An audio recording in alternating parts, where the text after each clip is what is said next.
Hello and welcome to RDR's Tuesday Group 3 Racing Recap. Our open lobby stream held 5 exciting races in our sprint format, which witnessed a rare occasion in the RDR lobbies, having 5 different winners and a shocking final race. So let's begin our recap with race 1, 7 laps of Red Bull Ring. First lights out then, and Webby, armed with a lightning start, climbed 3 positions through the first corner, going 3 wide with Luke and Astral. Second corner sees a repeat of the first, with the lads going 3 wide once again. This intense start for the race has left SAS in the perfect opportunity to start pulling away with his lead. It wasn't long though before we saw an incident at the start of the second section, with Blaze and AJ receiving contact and both going round. For this, we found Paves was penalised for dive bombing here on lap 1, as well as here on lap 2. As well as a few other incidents throughout the race, the other spin that we can see on lap 2 is this with Frosty Gamer. A few of the mid-pack racers picked up penalties, and Silyapu caught the grass in his RSR in turn 4, taking him from 5th to 9th. However, still plenty of positions available in front as we entered lap 3. We also saw the bronze position change hands many times between Luke and Astral, as well as a slight wobble between the pair at the start of the third lap. Astral caught the grass and settling his Lexus and forcing him out, and Luke had gone into turn 1 wide and caught the sausage curb on the exit, forcing a slight loss of control.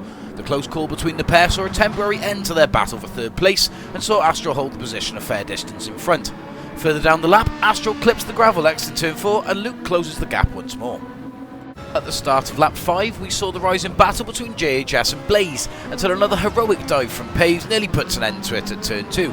Luckily, JHS and Blaze were able to stay clear of him on exit and continue their fight in 7th and 8th. Meanwhile up front, Luke and Astral were going at each other once again, but now much closer to second place of Webby. Astral then picks up 2 shortcut penalties, ultimately costing him his third place. Luke starts to pile on the pressure for Webby in second place, who had made a slight mistake at turn 4, costing him his gap and putting him on the defence for the final lap. Wasn't long into the final lap though until Luke made the move, placing himself on the outside once again for turn 1, getting a fantastic exit and placing him in second.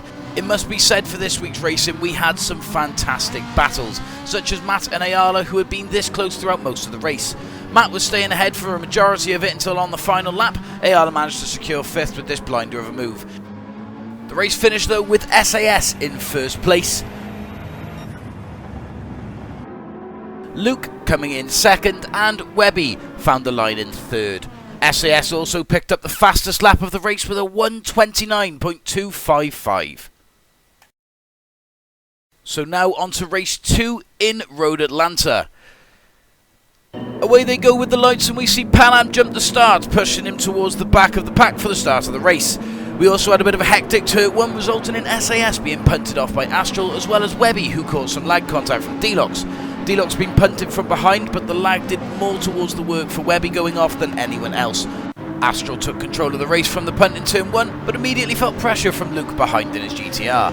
Both drivers suffered a shortcut penalty each, resulting in Astral and Luke both losing their spots to D-Lox in the Citroen after the penalty line. Shortly after entering lap 2, Astral resumed control of the race though with a lovely move up the inside of D-Lox, placing the Citroen between himself and the GTR of Luke.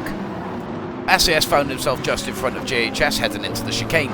The pair make contact and JHS backs off as SAS navigates himself back into the chase. He battles then with Jolvo from 7th place into turn 5. He's dealt another bad hand and spins out from clipping the gravel. The top 3 start to tear from the rest of the grid into lap 2, leaving Matt to defend off Hazard and Jolvo for the rest of the lap. Jolvo then caught the grass at the start of lap 3, forcing a bit of an unsafe rejoin into the side of Pan Am. He then backs out and finds the side of JHS 13 when rejoining a bit further down. Luke pulls a blinder of a move around D-Lox at the start of lap 3 to secure him second place. Pan Am found a fantastic opportunity in front of him at the final chicane to make up 2 positions in the form of Matt and Hazard. A bit further down the pack, some contact between JLO and Troyer puts JLO into the gravel on the exit of the same corner that we saw Pan Am make that move. Lap 5 now then, we saw the pressure from Luke pay off as Astral picks up a 0.5 penalty, allowing Luke to begin leading the race. Just a bit back from these pair, JHS had a poor exit from the final chicane, costing him a potential 7th position. Jolvo doing the best he can there to avoid. Due to Luke picking up a penalty, Astral made up some serious ground. Using the final chicane and final corner, he squeezes himself into first place and regains control of the race for the final lap.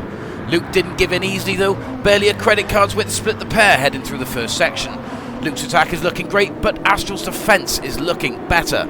They approach the line just millimetres away from each other. But it is Astral who takes the flag, closely followed in second by Luke, then third place for Deluxe. None of the top three pick up fastest lap, though. That goes to SAS once again with a 1:17.881. So now then for race 3, and it's 6 laps at Fuji Speedway. So as the lights go out at Fuji, we saw Panam on pole, but an unfortunate start sees him drop to 6th for the first corner. Luke get the elbows out, then both running wide. Vantage found himself barrelling down the inside of turn 1 into the side of Hazard's R8, causing some serious disruptions at the start of the race. Heading into Coca-Cola first was Luke with Deluxe breathing down his neck. Third place down to Panam in 6th, who started on pole, but now in a serious tussle for 6th place. JHS played it a bit rough on 100R and snatches the position from him. Luke then goes wide at the exit of 100R and goes wide for the hairpin, allowing Deluxe to take his place. Just behind him from 5th comes SAS. He lunges up the inside and hopes to snatch a place or two at turn 6, but instead meets the side of Astral. Still lap 1 then, and this was 11th place perspective in the form of Troyer, heading into turn 11 and 12. He enters the corner hot from a distance away, but arguably would Troyer have made it cleanly? Let's have a look at it from Luke's on board, and let us know in the comments what you guys think. At the start of lap 2, Webby forced a mistake out of SAS into Daichi, switching their places. 2 cars back, JHS took too much curb on the exit and found himself into the barrier. Just further round at the hairpin once again, SAS and Astral collide. Astral moved for the rumble strip, and as SAS did too, Astral drew a short straw and went round. As we began lap 4, Deluxe was a few seconds clear out in front in his Citroen, but just behind in second, Webby was being attacked by Troyer into turn 1. The position passed back and forth between them, with Troyer eventually coming out on top. Webby pushed back at Coca-Cola corner, but Troyer secured the space at the exit of 100R. Luke had his own problems though in the form of Blaze until the Ferrari met its end on next corner.